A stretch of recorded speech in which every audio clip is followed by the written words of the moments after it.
Welcome to Buckeyes Tomorrow Morning for Friday, July 17th. I'm your host, Tom Orr. The Ball State game in 50 days, the game against Michigan in 134 days. I want to thank our friends at Jeff Ruby's Columbus. They are proudly offering nationally acclaimed USDA prime steaks, seafood and sushi, impeccable service, live entertainment, and an attention to detail that is simply unmatched. Just go to jeffruby.com/Columbus or scan that convenient QR code on your screen to check out the menu and make a reservation today. All right, we're here inside the Jerome Schottenstein Center, joined by Marcus Hartman, the basketball insider at BuckeyeInsiders.com. Marcus, we just got a chance to watch Ohio State basketball practice and also got a chance to talk to Jake Diebler and the four freshmen on this year's team. I don't know about you. My takeaway from watching practice is, okay, this is the first time I've watched Anthony Thompson and thought, yep, that looks like that could be a five-star freshman. Yeah, I did think in terms of the availabilities that we had, now that you mention it, I think he was more involved in just the 5-on-5 stuff, and he seemed to be more noticeable. I think the things I noticed about when I was watching him and some of the other things we've seen, which involved a lot more drills and stuff like that, was more drills. And you can say, oh, this guy's a tall guy who can shoot. And so that was kind of the takeaway. But yeah, it was, I think defense was kind of the emphasis of what they were working on today, and he had his moments kind of all around. I mean, he definitely looked like he belonged. I mean, he didn't look like a freshman who's going to show up and not and kind of be in over his head, which obviously nobody expected him to be in over his head when he comes in as a five-star recruit. But you never know. Not all 5 stars are built the same either. No, definitely not. And you saw him make shots outside, saw him get to the rim a little bit, saw him rebound a little bit. That was all kind of okay. We've seen it now, and this is the same stuff we say during spring football practice every year, where it's like, okay, we've seen it once, so you know it's in there. That doesn't mean you're going to see it every day. It doesn't, and this is the best he's looked, which either means we caught him on a really good day or he's really improving. The next time we're in here, we'll probably have more information on whether, which one of those things it is. Defense is always a question with these guys. With every freshman, with every newcomer, defense is always the question. I'm going to comp this to football again, where, we'll see wide receivers really flash in practice as freshmen. It's like, wow, this guy's great. I bet he's going to play a lot. It's like, well, how does he block? Mm-hmm. That is one of the things that keeps you off the field if you're not able to do some of the little stuff that the coach is looking for. Jake Diebler talked about the fact that offense is always ahead of defense with guys coming in. So that's going to be probably a little bit of a limiting factor in terms of how much you're going to get out of some of these freshmen. Yeah. I think sometimes an old trope with coaches that I think still exists is you're going to make sure you're doing the little things to earn your role. You can't just go out there and do whatever you're good at and the fun stuff. So he did stop, and it wasn't just Thompson. He kind of yelled at everybody from time to time about offensive rebounding and defensive rebounding and making sure everybody, they were communicating correctly on defense. Defenses are more complicated than they used to be basketball wise too. So, they had a couple times that they stopped and they were talking about guys, and older guys too, missing assignments and things like that. So, that all goes into it for sure in terms of, how he's going to figure out playing time. I mean, I think everybody's got Thompson penciled in as a starter, and a guy that is going to play a lot. How much production will they get out of him?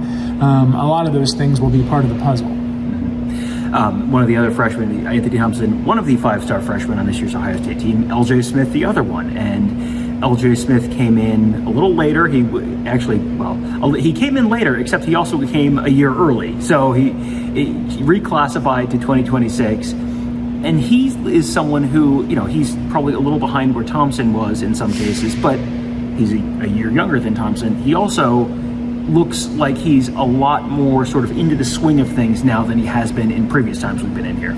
Yeah, I mean, the freshmen definitely don't stand out as looking like they're behind or they're not developed enough. I mean, Smith obviously needs to put on some weight. Thompson said I think he said he's like 218 or 219 now, so he's added some weight. He didn't tell us what he weighed before when he got here, but he looks. I mean, they do look like freshmen. I mean, you look like they could, their bodies could be, harder, more toned. They could carry more weight, but they don't look skinny either. So, it'll be interesting to see how they have a lot of pieces at every position now. So it'll be interesting to see just sort of how everything fits together, almost like the football. If there's going to be packages or matchups and how things work out. Whereas last year it felt like they really had 5 guys pretty much that could play, especially once injuries set in. I don't think that's going to be the case this year. I think, and at least at this time, that you can see a lot of different options kind of that are out there. And while we were in practice, there were a couple guys who weren't here today. Ivan Nagovin, Andrei Jelovic. I didn't see either of those guys. And Jake Diebler said, like, don't worry, they're fine. They're just out. They're doing something else today. It's not, nothing to be concerned about, not an injury, anything like that. So he said they were out of town for they had to leave the country to do an NIL thing, and then they couldn't get back into the country immediately. Yeah, so not a big concern, not an injury issue. Just that's where they are. No problems there. But this is, I think, the versatility of this year's team and some of the mix and match where we talked the last time we were here, we talked a bunch about Jelovic, and he's kind of a 5, but he can also play the 4. But Amari Bynum, I mean, he could play the 4, and then maybe you have Anthony Thompson at the 3, but you've got all these different sort of combinations that I think really makes this, you don't need all of these guys to hit their 80th percentile outcome. If just some of these guys get to where you're sort of hoping they will, you got a lot of different ways to maybe make this work this year. Yeah, and I think if you really, I think the best picture of what they'll look like that's realistic is I think they'll be a team that maybe moves the ball better than they did last year. They'll be, hopefully, you would think they'll be a little better defensively, and they'll be better as a rebounding team. If they do a lot of the little things better, that will help them in some of their close game issues, I think, and just make them tougher to play against. And then, because last year they were at times an elite offensive team, and I don't, maybe they still have the pieces to be a pretty good offensive team, and maybe even an elite offensive team. But even if they're not, are they just better overall as a basketball team? And especially having more pieces makes a big difference. And again, I can't stress this enough. They had absolutely no bench last year.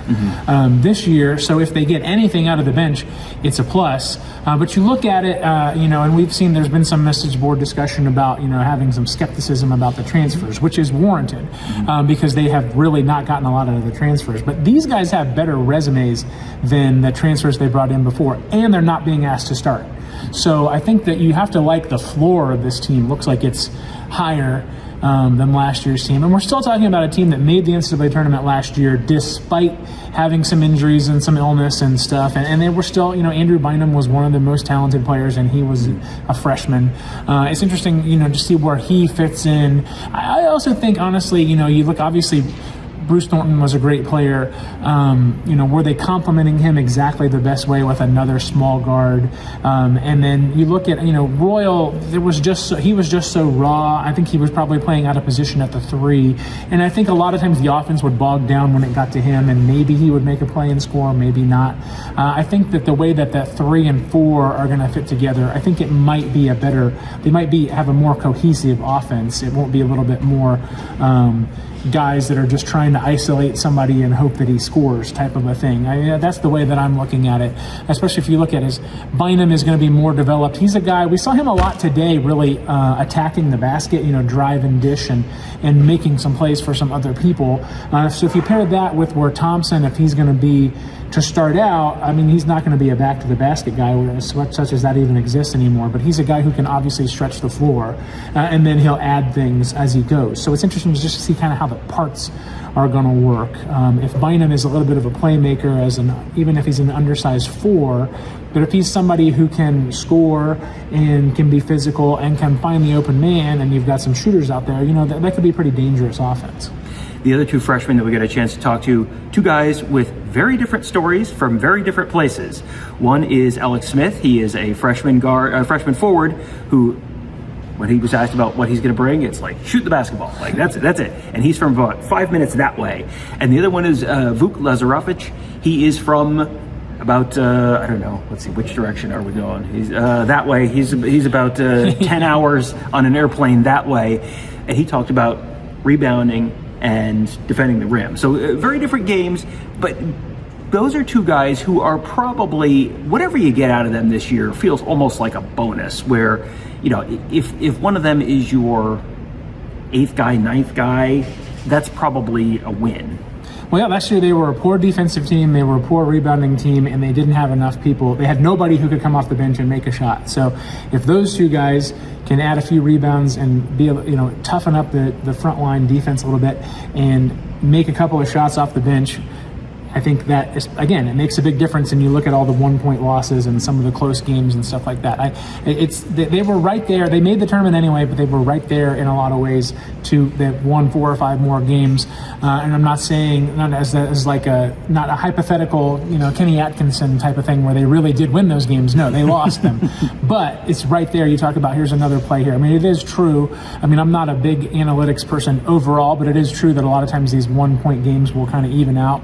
Well, they even out because you make the plays down the stretch, and it also they even out if you can play fewer of them, and you don't have to worry about what it is in that standpoint. So yeah, I think it's July. I think there's no point in being anything but optimistic about what you see out there. They certainly have a lot of guys they can go to, even when some adversity hits. You feel like they'll still have some guys as they get deep into the season. And I feel like this is just a little bit of a temperature check right now, and with the understanding, yes, it is July, basketball season. The early scrimmage is October 7th, so that's still nearly 3 months away. So we're still very, very early, but I continue to walk out of these practices, these media availabilities, and think, this is not a team. No one's saying Final Four. No one's saying Big Ten champion. I continue to think this is a team that's going to take another step forward this year where, last year they were kind of a little above average in the Big Ten and got in the tournament, were comfortably in the tournament, played a very competitive first-round game, lost. I feel like this is a team that probably right now, if I'm projecting, I'm thinking like they go from an 8 seed to like a 6 seed, something like that, where you're a top 25-ish team. You're probably a 6 seed. You win a game, maybe you win 2. That feels like that would be a real tangible step forward for Jake Diebler in this program. Yeah, certainly. I mean, I think you should aim for at least try to say a 4, and if you're not be terribly disappointed with a 6. And you're right. Here's the thing that I think about last year. And there's the narratives are so kind of toxic, and somewhat understandably so, around it, just because of the way the last decade has gone. Again, last year it felt like if everything went right, they were an above average to good team, but they were still too small and not physical enough. It was like if everything went right, it was because they were creating open shots and making them and not getting totally killed on the boards or defensively. I don't think that'll be the case for this team. I mean, this looks like just a better overall roster, and it should be a better overall team. Again, almost every time that a team came in and they were ranked, you'd go, wow, they're a lot bigger than Ohio State. And the skills are the skills, but just size, it was like laughable almost. Sometimes everybody else that was ranked, they would play from the Big Ten, just had so much more size, and even Virginia was kind of the same thing.